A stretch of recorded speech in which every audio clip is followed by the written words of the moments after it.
Welcome to the solutions for the questions on the Semester 1 final review. I'm going to go through these fairly quickly. All the solutions are written out, and I'll just talk briefly on each one. I'll mention the plan that I came up with before going through and completing the solution, and also a couple of key things that I think might trip some people up.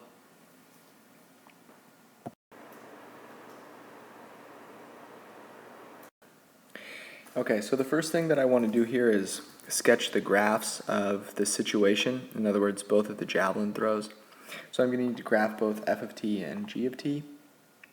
And when graphing a polynomial function, in this particular case a quadratic function, I want to identify the key characteristics of the function, in other words, the key points of the function, plot those points, and then we'll be able to sketch the graph of my function. Of course, both of these are quadratic, so I know that the general shape is a parabola. The first key points that we discuss are the roots of the function, in other words, where it intersects the x-axis, which of course represents time here. The y-axis represents height. And then the next key point is the vertex, which is either the maximum or minimum value of this particular function, and then the y-intercept, which is where it intersects the y-axis. So starting with the roots, of course, setting equal to 0, and when I have a quadratic set equal to 0, I can look to factor, but this isn't going to factor very well. So I'm going to use the quadratic formula, and when I use the quadratic formula, I get these two solutions. Notice that the negative solution doesn't make any sense because I'm thinking about time, and so 77.8 is going to be the one that I'm going to plot. The vertex will occur when my independent variable is equal to negative b over 2a. You can actually see that within the quadratic formula, as we've discussed many times over, and so that t value, in other words, number of seconds, will occur at 35 seconds. To find the actual height at 35 seconds, I can plug that back into my function, which gives me height. So f of 35 will be about 18.35, and that's the vertex that I've plotted there.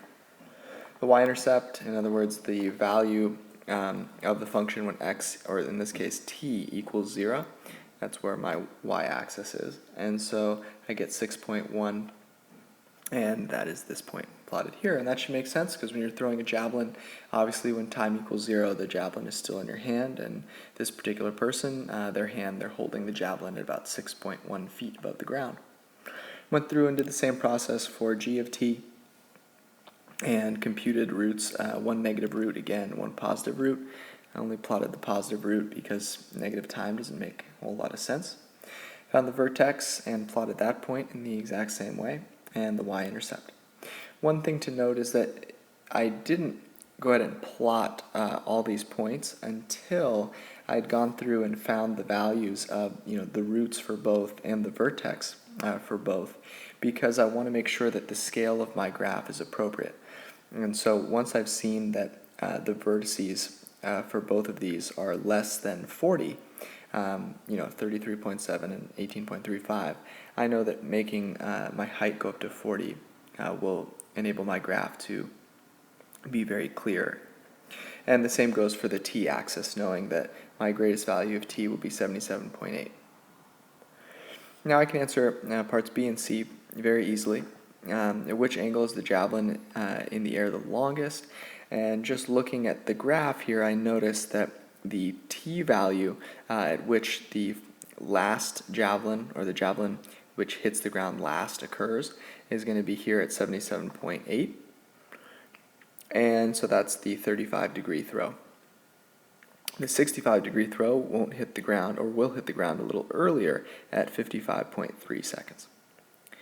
And in C, I'm looking at which angle allows the javelin to reach the highest point, and I can see here that the 65-degree angle gets my javelin to a maximum height of 33.7 feet, whereas the 35-degree angle allows it to reach only 18.35 feet. All right, the difference between complex solution and real solutions, pretty clear.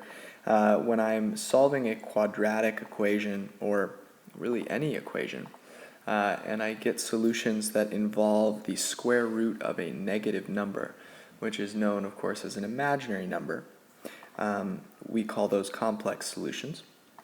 And if I'm solving a quadratic equation and I get solutions for my variable, which are real numbers, we call those real solutions.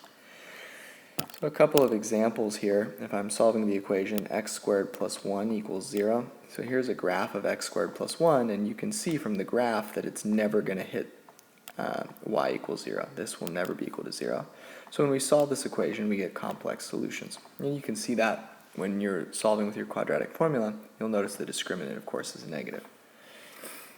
And similarly, if I have x squared minus 1, that's the graph here, and I set it equal to 0, when I solve, I'll get a couple of real solutions because there are real values for x which make this equation true, whereas there are no real values for x which make this equation true. When I'm looking to determine whether an equation will have real or complex solutions, I actually don't need to go through and solve the whole way, particularly when I'm working with quadratic functions, or quadratic equations, excuse me. So for this first one here, remember, if I can put this in standard form and set it equal to 0, that will allow me to check my discriminant. And so that's what I've done here for part A, and when I've done so, I can quickly check the discriminant and notice that it will be negative 12 squared minus 4 times 1 times 20. And when I do so, I will notice that the discriminant is not negative. In fact, it's going to be a positive value. And so I'm going to have real solutions because inside the square root I'll have a positive number. For part B, using the same reasoning, I can check the discriminant is going to be negative 8, which will be less than 0. And so inside my square root I have a negative value and thus complex solutions. And for part C, I will have real solutions because the discriminant happens to be 40, which is greater than 0. Remember, of course, with systems of equations, what I'm trying to find are points of intersection. In other words, where the two graphs intersect each other. And so what I'm looking for is a point, an x and a y coordinate point, that both of these functions have in common. And since I have two equations here, but I need to solve for one variable at a time, I need to use these two equations to write one equation that has just one variable. And I can use the method of substitution. Since both of these equations are solved for y, I know that y must be equal to this and y must be equal to this at the same time in order for the points to be the graphs to be intersecting at that point. So what I can do is I can substitute this x minus 2 in for y, and I'll have a new equation that is only in terms of x, but is making sure that the constraint where both of my functions have to be satisfied is being held true. So setting up this equation, I can then solve for x, and in doing so, I get that x squared must equal 0. In other words, x must equal 0. And that means that x equals 0 is the x-coordinate of the point where the two graphs intersect, and the y-coordinate I can find easily by going back and looking at either one of my equations. When x is equal to 0, y is equal to 0 minus 2, or negative 2. Graphing these equations here, so the red one is y equals x plus 2, x minus 1. I've graphed the two roots, and I've noticed that the y-intercept is going to be negative 2. And then I've also graphed y equals x minus 2. It's just a linear function here. And it makes quite a bit of sense that they intersect only at one point, which is 0, negative 2.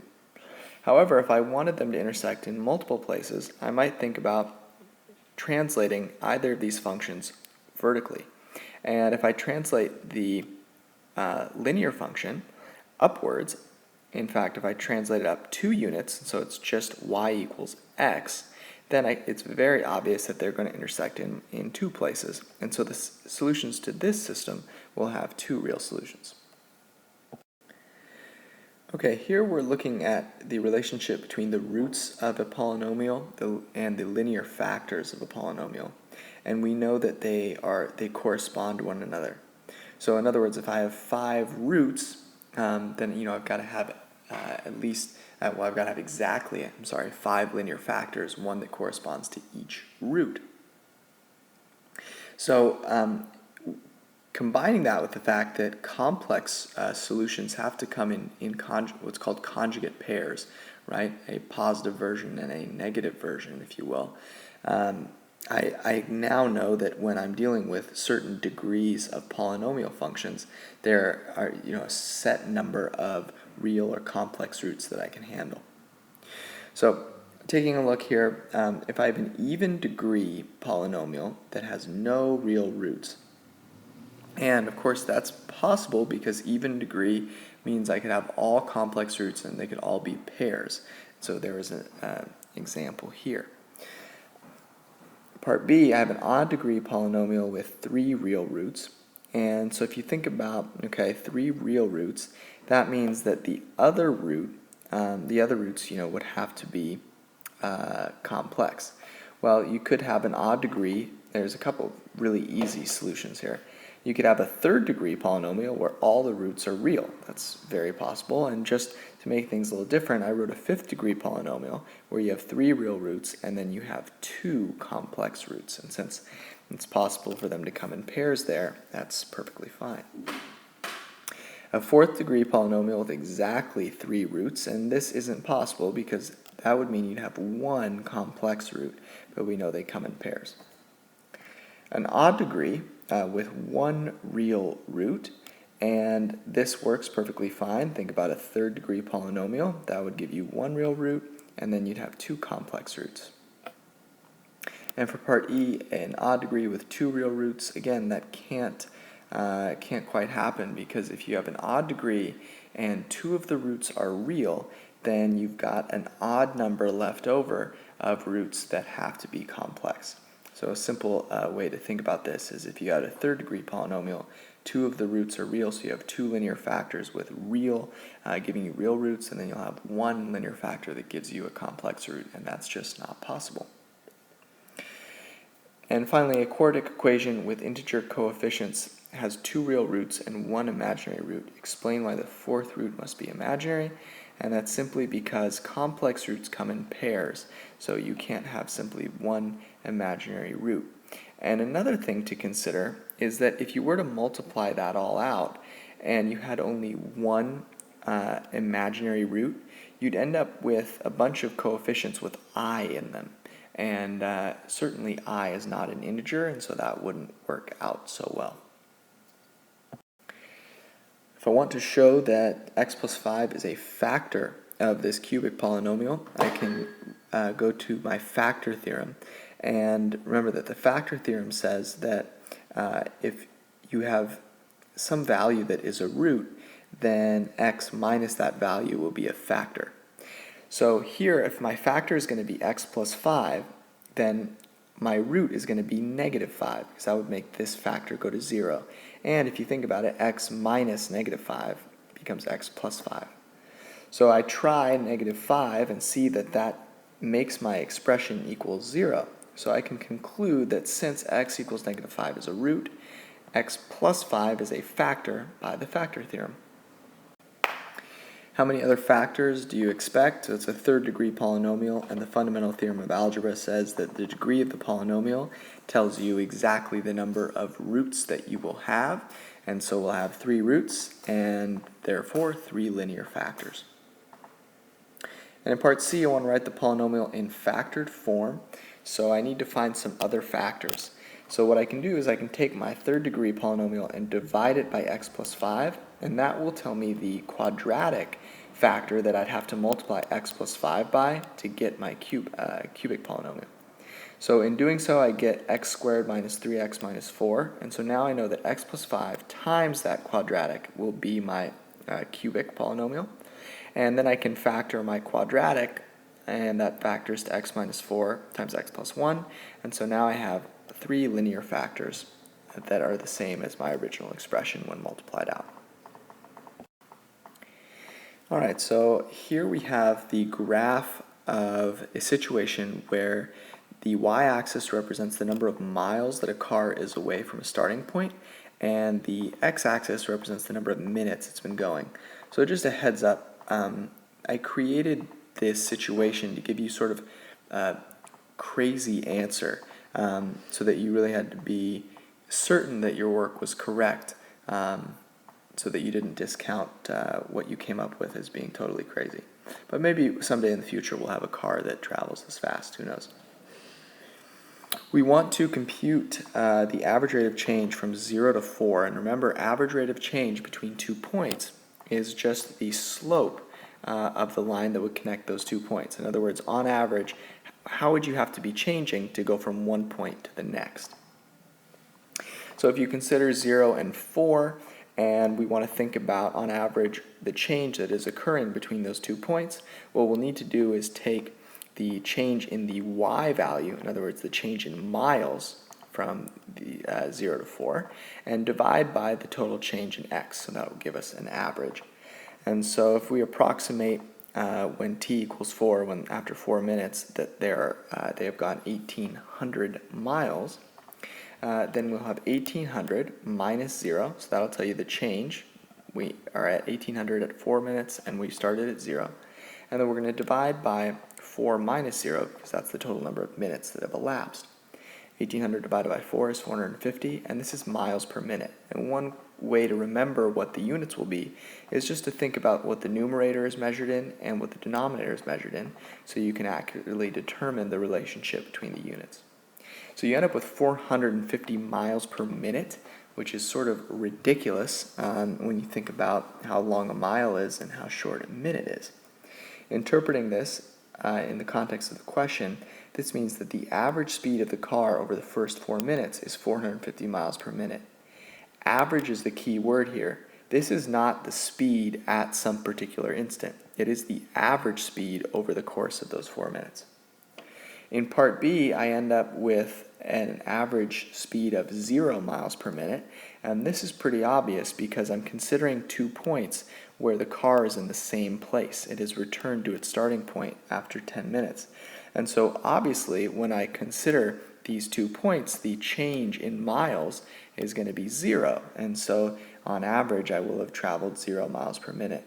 Notice, of course, that that doesn't tell you really anything about the instantaneous speed anywhere along your trip. You can see clearly that you were traveling at speeds of greater than 0 at many times during the trip, but on average between these 2 points you get an average rate of change of 0 miles per minute.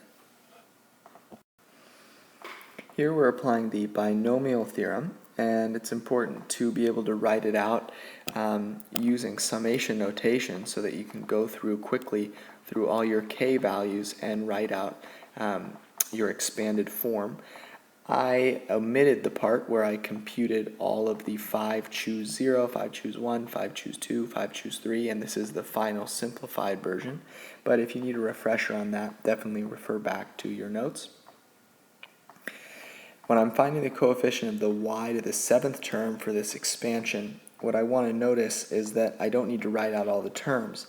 If I write the expansion in summation notation, I can see clearly that I'll have a y to the 7th when k is equal to 7.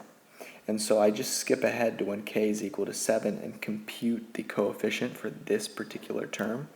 And 10 choose 7 times 3 to the 3rd ends up being 3,240. And then notice that I have negative y to the 7th, and a negative number raised to the 7th power is going to continue to be negative, so I'm going to have a negative out front, and my coefficient will be negative 3,240.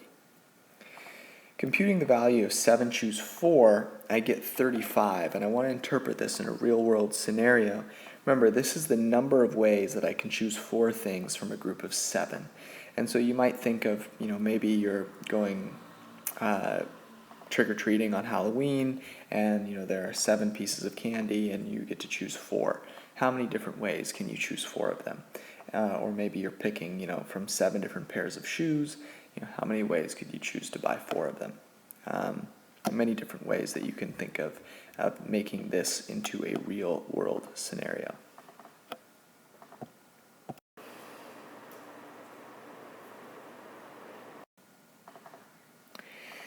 Alright, this was quite a fun problem. Here we have a function which is, on the face of it, very complicated. We have a couple of rational expressions in the numerator. One is a rational expression. It's very simple, but it is nonetheless. And then two rational expressions in the denominator. And what you want to think about is, how can I simplify this so that it makes it more manageable? Well, I have four total rational expressions. But if I do the subtraction in the numerator and the subtraction in the denominator, I'll then have one rational expression in the numerator and one in the denominator. And then I can use division to simplify that further by multiplying by the reciprocal. So my plan is to tackle one at a time and simplify each piece and then do the division. So I'm going to start with this piece here, and my common denominator is going to be 2b minus 1. Once I have a common denominator, I can subtract the numerators, and I can't forget to distribute this negative, so this will be negative 2b plus 1, which gives me b squared. B minus 2b will be negative b, and negative 1 plus 1 will be 0, and my common denominator here. So this becomes the simplified version of my numerator. Then I tackle the denominator, and my common denominator here is going to be b plus 1.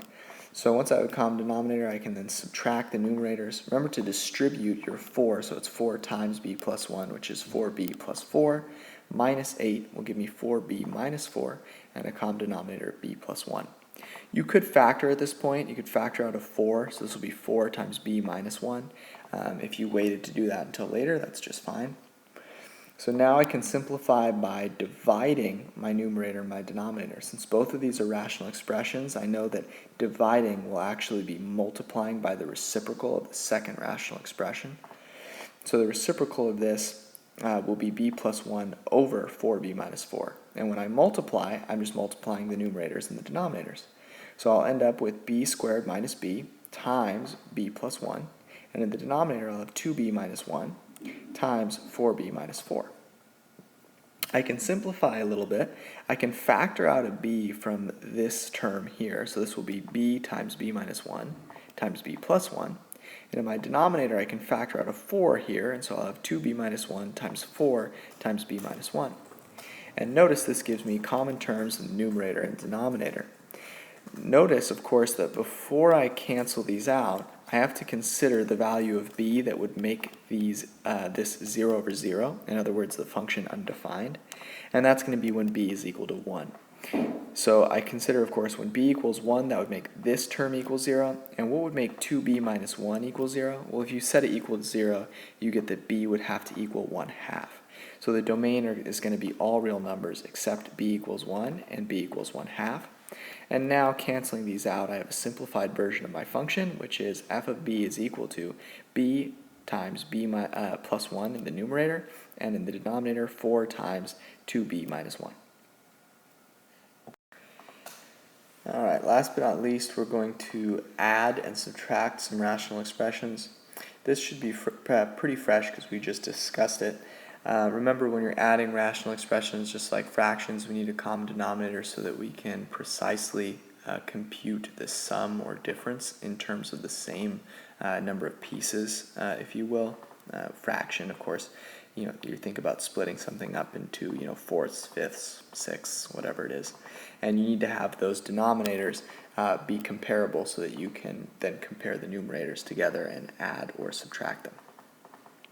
When we're dealing with rational expressions, obviously you want to try and factor both of the denominators so you can see the easiest way to make the denominators the same. In other words, have a common denominator.